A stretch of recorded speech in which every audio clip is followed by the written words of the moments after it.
If you're going to be on the roller coaster of life, tick, tick, tick, tick, tick, and when you finally go down, are your two hands up in the air going, woo, like screaming, or are your eyes closed and you're clutching? Either way, that roller coaster is going.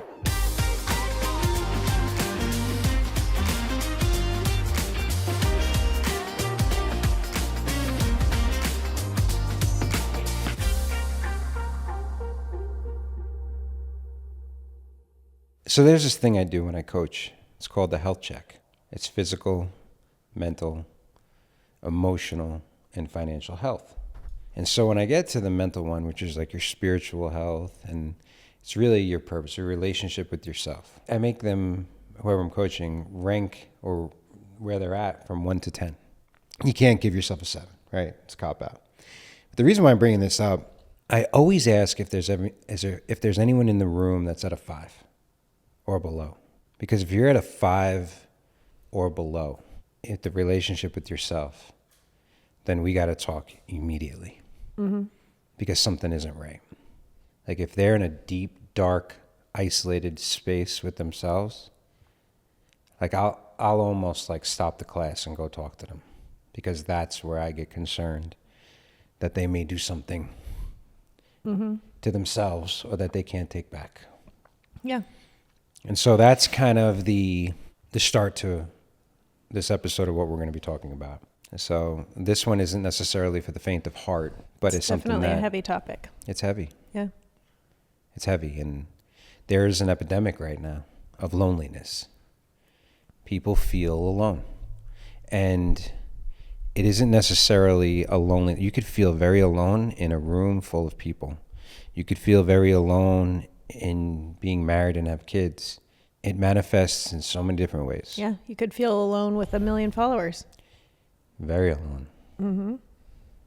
Yes. And so one of the reasons why this episode has come about is there have been 4 separate instances in the last 8 months where people who are either 1 person removed or 2 people removed or right up close went below that line and felt like there was no way out other than just making it permanent. And so while this conversation is about your mental health and how you bring that into your relationship and your marriage, it's also a wake-up call or a conversation to tell people they're not alone. And if you need to talk to somebody, go talk to somebody.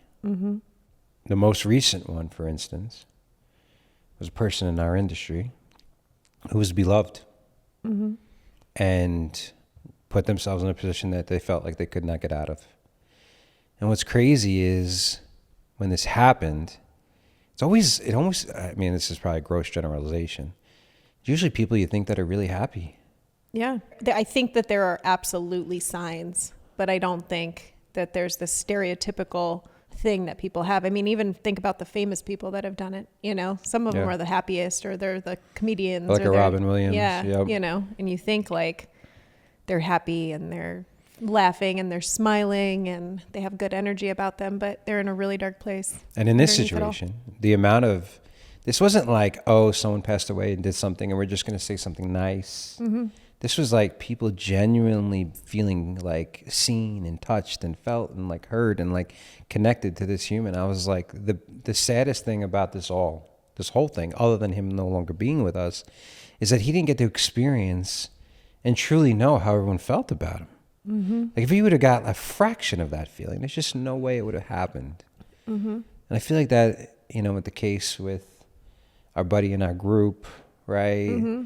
The person who did events for us, the person from back home, and just out of pure respect for families, we're not going to mention names, but it's like if they only knew. Yeah. It's almost like the ones like the psychos like me who are always freaking out about everything are the ones that you would think, but never would. It's the ones that are like burying it. Yeah. And maybe you can never say never, right? Like I think people deal with mental health at some point in their life where they're going through the ups and downs, and mine was as a teenager, but I think most people have dealt with it either themselves or with very close people in their family or really close friends at some level and to some extent. This isn't something that doesn't touch everyone at some point in their life, you know? And we're talking about adults today, and it's a whole nother episode when we talk about kids. That's right. I didn't even think about it with our daughter. Yeah, our kids are really experiencing their this. Friends and the people and the hotlines, and especially with what's wild is, and I don't know the statistics, maybe you have them, more so with young girls and older men. Yes. So we'll talk about young girls at a different point, because there's a book I'm reading right now called The Anxious Generation. And it's talking about, and it's talking about how as parents and in this generation, we're overprotecting in reality, in real life, and we're underprotecting in social media and on the internet and things like that. And it's talking about how that affects mainly girls between the ages of like 11 and 15, and how there's this astronomical amount of kids and people in high school, middle school, high school, and college that are having either thoughts of it or depression or are harming themselves some way, shape, or form. It's in their life, and it's really affecting the mental health of these kids. And so that, I think, is a whole nother topic we need to have. I think it's all connected, right? And you're talking about this, like I've never in my entire life even come close to hurting myself. I just like punishing and suffering instead. Right. I'm not even a panic attack guy, although I've had them, but like hyperventilating, like, no, like I'm like just worry, anxiety. It's like almost like chronic, right? Ups and downs with that. I've been pretty open about this. I don't think, and maybe this is my justification, every mentor I've had from, like, if you read Tony Robbins' book, like the Life Force one, his first chapter is about having severe anxiety and hypochondria about things he can't control. You know, my coach talks about it all the time. And when you're in a growth cycle and you have that entrepreneur and that seeker way, it's just part of the game. It's important to talk about for many different reasons, but it also is when you're in a relationship. When, like, for instance, when I have anxiety, it triggers us in so many ways. I'm already in my head, like, battling my demons. I'm not showing up in a masculine way. You're getting angry at me because it's triggering you of things of your past. And so then I'm getting triggered, like, this woman isn't even showing up for me. Right? And so we go down like I'm already in a prison in my brain when I'm dealing with it. You become it, and then we unravel. So then, like, even though you're dealing with it in your own moment, right, the other person is dealing with it too. It's the energy of the whole relationship, the presence. Like, your kids can tell when you're showing up a certain way. You can't hide it. Like, there's just like a different layer. And this isn't like 20%, 30. This is 100% of human beings. This is the human experience. Every single human that has ever lived has experienced some level of panic, stress, anxiety in their life. People deal with it in different ways. Some people bury it. Some people, a whole world needs to know. Yeah. And usually in a relationship, there's one of each. Exactly. Totally. Well, I want to read this statistic because I find it really interesting. But the rate among males is approximately 4 times higher than that of females. So you want to know why? It's because the aggressive way in which a male will do it. Males do it in 2 ways. Let's just say rope and bullet. And those are harder to recover from. Right. Whereas women, it's more like a pill. Yeah, but do you think... That's a statistic that I've actually read. Okay. But in addition to that, do you think that it's also because a lot of the times, maybe in traditional roles, the masculine is the one that kind of buries things, and the feminine is the one that voices and communicates? Yeah, I think that's part of it. And I think for all of the conversation of like what a traditional male role is, I think the masculine energy is a provider one. And I think whether or not women are arising and taking on masculine energy, the male I believe, is judging themselves on what my coach likes to say, getting paid and laid, right? And so they want to feel like the provider. So if they are providing, they're feeling the stress of providing. If they're not providing, they're feeling the stress of not providing. If the woman's providing, they're feeling the stress of not showing up as a man. I just think that a man's going to put a lot of pressure. So like, as great as it is to be in patriarchy, this is part of it that's not talked about enough. That's the other side of it. And I think women are finding out that's not all what it's cracked up to be either, that extra pressure as well. Like we all agree on that. So that's why I think though with kids, the energy of a boy hasn't hit that like toxic part. There's still just there's this masculinity, there's this energy, like there's just, your boys being boys, but in the best sense. Yeah. Whereas girls mature quicker. And when they're hitting puberty and they start dealing with that stuff, I mean, we're seeing it with our own daughters. Yeah, like, they're already judging themselves at such a young age. And I mean, I feel like males versus females, women have more of a sense of community, right? They're involved with their friends. They go on girls' trips. They do book club. They try to be active, and they have people that surround them. They don't feel alone.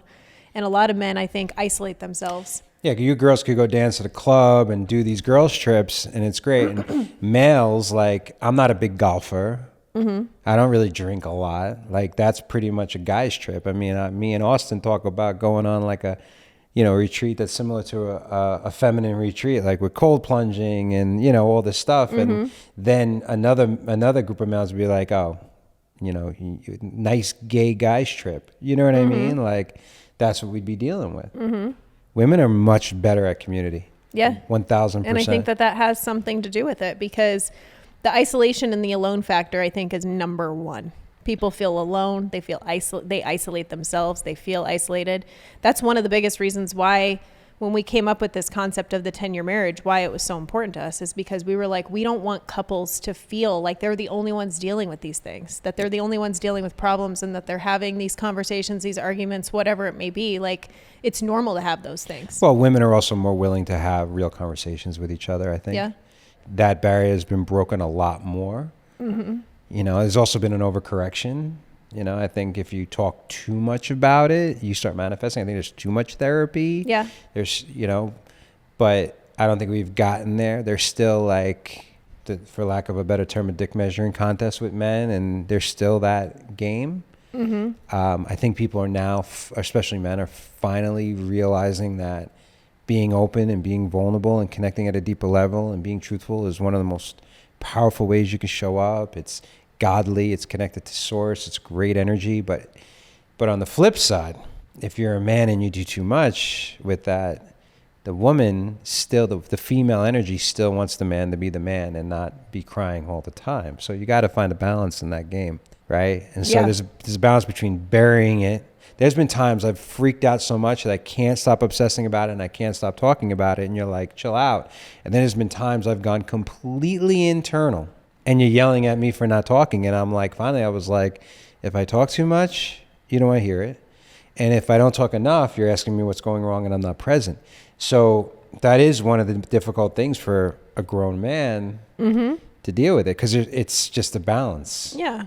Yeah. And there is sometimes, I mean, this is just me being self-aware, but there are times where you're feeling this anxiety and I almost go in attack mode because I'm going, I don't want to have to carry this all. Yep. Like, I don't want to have to do all of these things, because now you're completely retreating. You're checked out.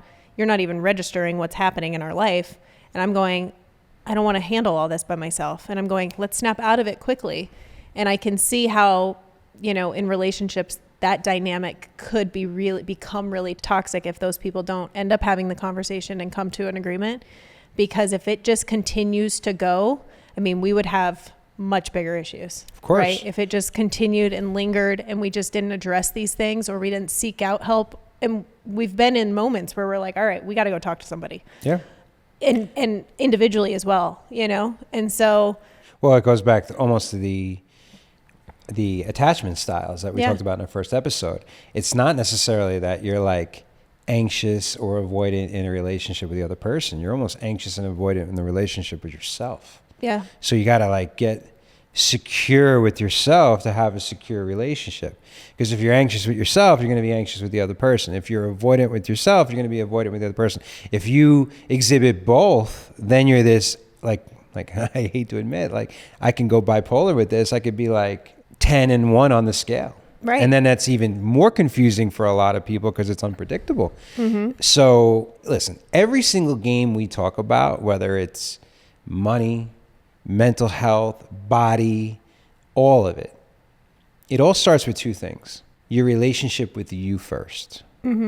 Then, if you want to make it spiritual, your relationship with your soul, with God, with Source, right? Yep. Like what you're bringing from a presence and a spirituality, right, to the relationship. Yeah, and that's the saddest part, is because the situations that we're talking about with what we know, it had a lot to do with external influences, right? Or external situations. It seemed like all four was relationships. Yeah. And if I'd say the closest we got to divorce was off of this spot.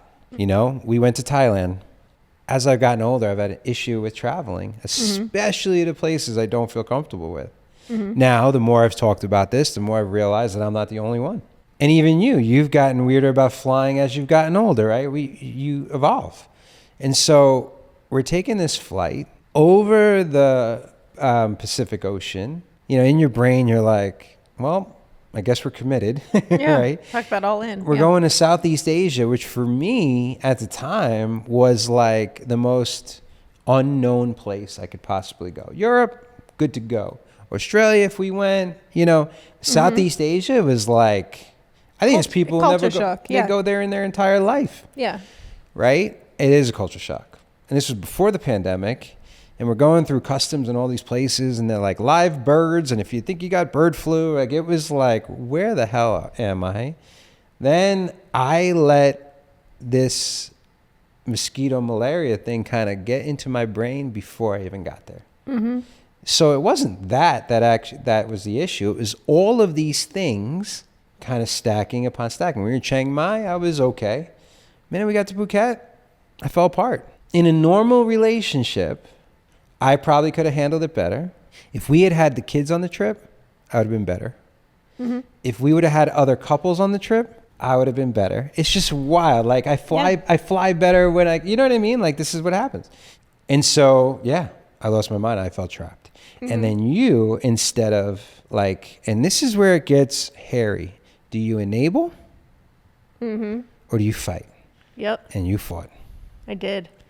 And your issue was you couldn't relax on a day-to-day basis. You couldn't give yourself any space. And that you, in your brain, the only time you're allowed to let loose and relax is on vacation. So now both of our mental health states collided in a big time. huge. Yeah. And as I made us leave Phuket, could not get out, then spent a couple of days in Singapore, and then back we went. And I was like, are we going back? And you're like, no. I'm like, yeah. I know you were. I think I cried more on that trip than I think I've ever cried in my whole life. I thought there was a chance we were getting divorced. Yeah.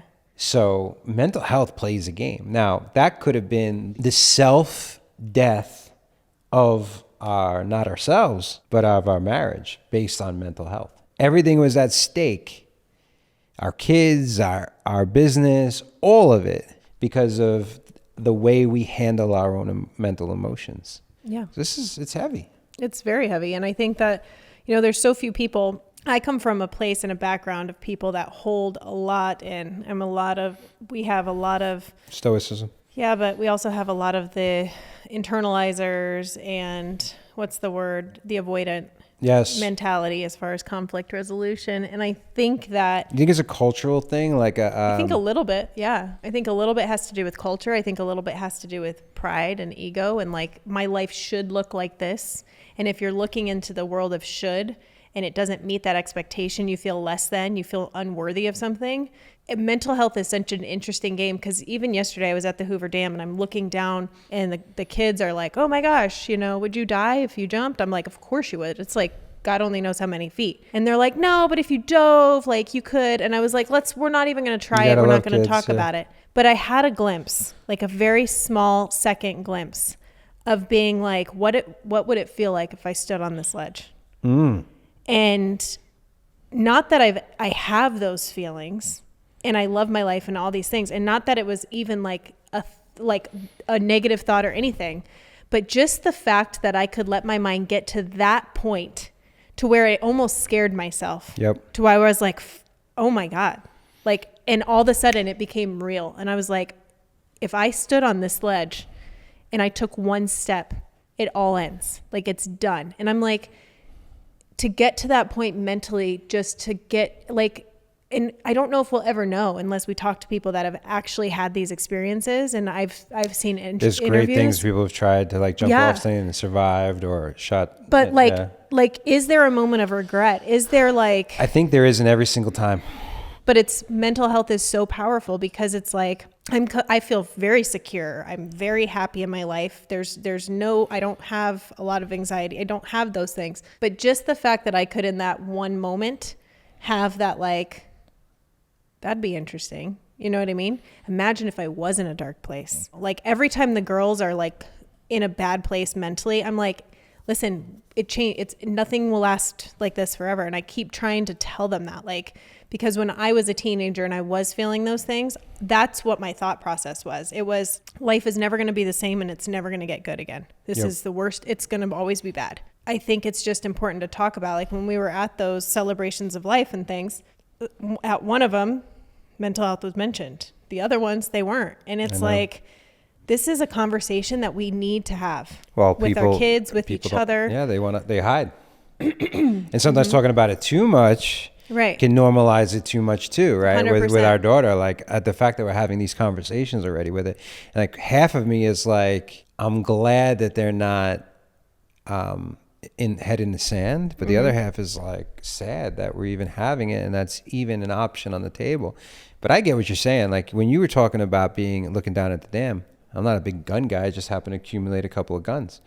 And every time I'm in a dark, dark place, I'm very aware that the guns are in the house. I always say, if someone said I took my own life or I died of like not eating, like anorexia or bulimia, investigate. Because those two ways I'm not going, right? But even then, when you're in a dark place and you feel alone and you feel not seen, and I'm having an argument, I can't talk to you, right? Because I'm like, it's a double-edged sword talking to you, because we're gonna end up getting in a fight and I'm gonna feel shame and guilt and all those things that I'm already feeling, right? You start going like, almost like, if I take it to that level, someone will take me seriously. You know what I mean? Yep. Or I'll get somebody's attention. Exactly. And I'll feel seen. I'll feel heard. Yes. Something like that. Yeah. And so what's ironic is when people try to avoid the things that they think trigger this anxiety, like growth, expansion, taking risks, all the things that are like, there's no growth in life without some pain or some uncomfortability, right? So you could trick yourself and to be like, I'll just stay put to protect myself from dealing with that, which inevitably leads you right back into that same pit. So I'm just hunting down, for me, a more of an acceptance and less of a struggle and more faith through the growth, more grace through the dark, because the darkness has to exist. The goal isn't to get rid of the darkness of our lives. It's just, how do we deal with the dark? If you're going to be on the roller coaster of life, you're on a roller coaster and you're in the dark, tick, tick, tick, tick, tick. And when you finally go down, are your two hands up in the air going, woo, like screaming, or are your eyes closed and you're clutching? Either way, that roller coaster is going. And you could choose the experience you're going to have. And it goes back, I mean, there's so many resources and so many things. And I think that every time we put ourselves in an environment, whether it's coaching, whether it's a seminar, whether it's something, somehow mental health comes up, or this conversation of the relationship with yourself and everything. And Tony Robbins actually talks a lot about the physiology of it, because he's done really crazy work with this. He always talks about it's 80% psychology, 20% action, right? It's all. Every time I teach the 4 domains, this is the one, right? Obviously, the physical domain this is the main domino. The one, depending upon what you believe, that transcends it all is this part, that relationship with yourself, your soul. This is the one. Because if you believe your future is bigger than your past, then there's no way you would ever get into a point where you can follow through with doing something so final. What is interesting, 3 out of the 4 situations, I believe, were based through either divorce, emotional affairs, something as stupid as an argument. A lot of the times it comes back to your relationships. Yeah. Which means you're externalizing your value, you're externalizing all that. And your self-worth, yeah. It's really sad when you think about, like, especially having kids, and you see them from going of like no fear, no weird thoughts. Like, they live so much in the present, because this is where, like, regret lives in the past, anxiety lives in the future. This is the what if, should have, whatever, right? Whereas really being in the flow state, the God state, kids embody that. It comes back to the life is happening for you, not to you situation. If these people thought, like, even if they were in a bad argument, conversation, relationship, whatever it was, and they were like, this is not happening to me but for me in any way. Yeah, but I look at that as unwavering faith. Yeah. And unwavering faith sounds so good on the surface. Yeah, but it's It hard. is very hard to actually live. Because you have to be, it's unwavering faith is great when things are going well, but when you get that one phone call, it's very hard to be like, why this is happening for a reason that I don't understand, and I have to have faith in it. And that's it. I think it comes back to a lot of just being involved with a community and having people to talk to. And there's so many different things that you and I deal with just on a day-to-day basis, where I can talk to my groups of friends or my coaching or whoever I'm surrounding myself with, and you otherwise, because having that outlet is so important. And I just don't think a lot of people do. Let's talk about 2 things right off the bat that work when you're feeling super anxious or alone or overwhelmed or having a panic attack. Yeah. So what are your 2 things? So one is and I never do it right, but it's the 5, 4, 3, 2, 1. It's the senses, right? And someone is like just irrational and you can't even talk to them. You're like, right off the bat, just what are 5 things you see? And it's just a pattern interrupt, right? Well, I see the couch and I see you and I see the camera, right? Yep. And then what are 4 things you could hear? Like, I could hear my own voice. I could hear my heart beating. I could hear the air conditioning. I could hear a car going by, right? And it's just, you're getting back into your body and your senses. What are 3 things you could touch? What are 2 things you could smell? What is 1 thing you can taste? And it's just a grounding experience. Yep. I did it with Gigi last night when she was freaking out about it. Her toe. So that's one. The second one was walking, number 1, preferably outside, number 2, and in nature, number 3. That's the trifecta. Yep. Right? I didn't realize when I lost all that weight how much of a spiritual game this was, just with all the walking I was doing. Yeah. Especially if you're doing it with another human being, right? The Italians do this, right? They call it passeggiata fare, right? Like, it's like go for a walk and talk, right? Walking after they eat. Like, these little simple things, right? And then the third one, breath work. And there's box breathing. There's like, what is it? Breathe in for 3, breathe out for 6, hold for 9, and do it again. But these are just 3 simple ones. Yeah. I have one even more simple one. Go for it. Think of 1 thing you're grateful for. Yeah. Gratitude and fear can't coexist.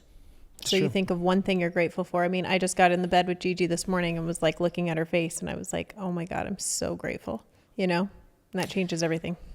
So there was another one I heard, like, if you're going to look into the future, it takes the same delusion to have the fear in the future and the faith in the future. It's just which one you convince yourself of, right? Now, when you're in it, none of these may work. I mean, sometimes you got to outwalk your brain. Yeah. Like, I remember you used to say to me, I could tell the days you walked and the days you didn't. It's your morning hour of power, right? It's going to affect the rest of your day. So as we wrap up this very important, heavy topic, the main thing is, if you are in a really dark spot and you feel alone and you are like out of a 10 in that 5 category, just talk to somebody, reach out.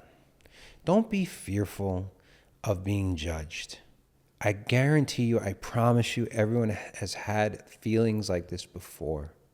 The worst thing you can do in this situation is isolate even further. Connect to somebody. They will be there and appreciate you did. On another level, putting the work in and leaning into this is such a payoff, because the more time you spend in the darkness, getting comfortable with it, facing the fears, the deeper you go in this, the more you will accelerate out. This isn't pain just for the sake of pain. This has a paradise. This has a payoff that is worth the work.